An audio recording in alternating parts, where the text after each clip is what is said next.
بسم اللہ الرحمن الرحیم۔ ایک پرسنل ہیبٹس کے حوالے سے بڑا اہم موضوع ہے۔ میں آپ سے ایک سوال یہ پوچھنا چاہتا ہوں کہ اگر ہیبٹس جو ہیں وہ کام کرتی ہوتی تو ہر موٹیویٹڈ انسان ڈسپلن کیوں نہیں ہوتا؟ کیونکہ ریئل چینج جو ہے نا وہ ہیبٹ سے نہیں آتی بلکہ آئیڈینٹی چینج کرنے سے آتی ہے۔ اس کا مطلب یہ ہے کہ ہمیں اپنی شناخت کو بدلنا ہے، اپنی سوچ کو بدلنا ہے، پھر صحیح کام ہوگا۔ صرف عادتیں بدلنے سے، عادتیں تو جب انسان جو ہے وہ عادتیں بدلتا ہے 2 دن اس پر رہتا ہے پھر اس کے بعد اس کو چھوڑ دیتا ہے، کنسسٹنسی نہیں آتی۔ مثال کے طور پر میں کہتا ہوں جی مجھے نا ڈسپلن بننا ہے، مجھے کنسسٹنٹ کام کرنا ہے، لیکن سکسیسفل لوگ یہ نہیں کہتے، وہ یہ کہتے ہیں کہ میں کس ٹائپ کا انسان بننا چاہتا ہوں۔ آئیڈینٹی چینج کرنے سے، مائنڈ سیٹ چینج کرنے سے انسان میں تبدیلی آتی ہے، عادات صرف چینج کرنے سے نہیں آتی۔ پر ایک بندہ ہے وہ یہ کہتا ہے، مثال کے طور پر میں اپنا وہ وزن کم کرنا چاہتا ہوں یا فٹنس کرنا چاہتا ہوں، میں جی روزانہ ورک آؤٹ کروں گا، اس نے سوچ لیا اب 2 دن کرے گا، 2 دن چھوڑ دے۔ دوسرا انسان یہ کہتا ہے کہ میں ایک ایسا انسان ہوں جو کبھی ورک آؤٹ نہیں چھوڑتا، میں ایک ایسا انسان ہوں جو ورک آؤٹ کا پابند ہوں۔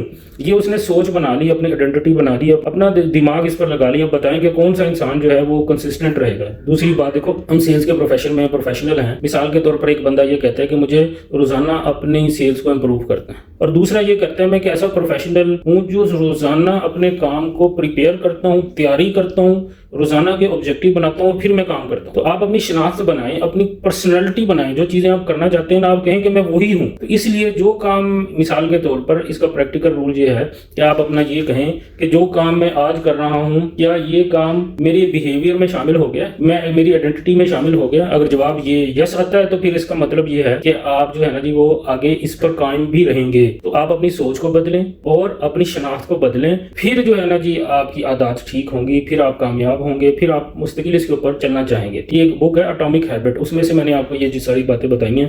اس میں اگر مزید آپ کوئی اپنا ایکسپیرینس شیئر کرنا چاہیں تو کمنٹس میں مجھے ضرور بتائیں۔ جزاک اللہ، السلام علیکم۔